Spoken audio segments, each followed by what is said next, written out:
Good morning once again. Here we go with week 2 of devotions, and you're starting another week of working diligently to keep your students on track. So I want you to know I'll be praying for you. Let's look at the first part of 2 Corinthians chapter 7 this morning right quick, and we'll make this brief. It starts off by saying, therefore. And remember, I've said before, whenever you see a therefore, stop and see what it's there for. It's probably referring back to something in the previous chapter, but Paul says, since we have these promises, and let's stop with that. What did he say at the end of chapter 6? He said, therefore I will live among you. He's here with us. I will be your father. You will be my sons and daughters.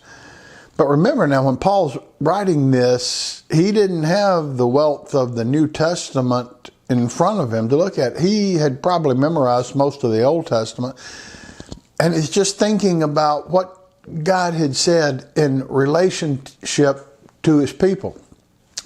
And I want you to take a moment this morning and stop and think about the promises of God.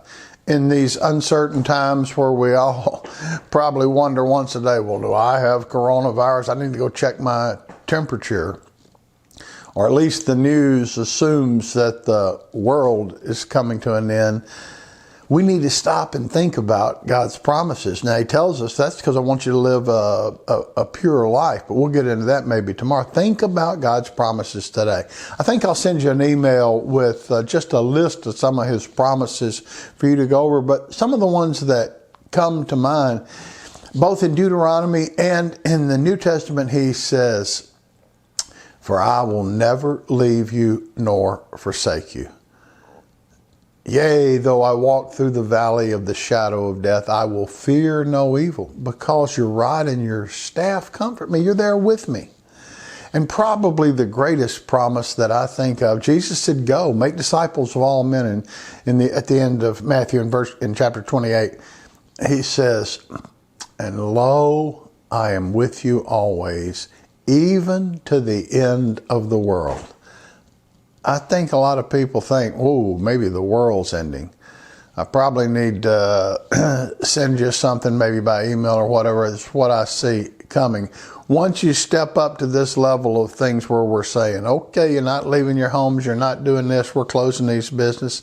It's hard to go back to where we had all the complete freedoms that we have. I see increased surveillance. I see governments inflicting their own will upon the people more and more.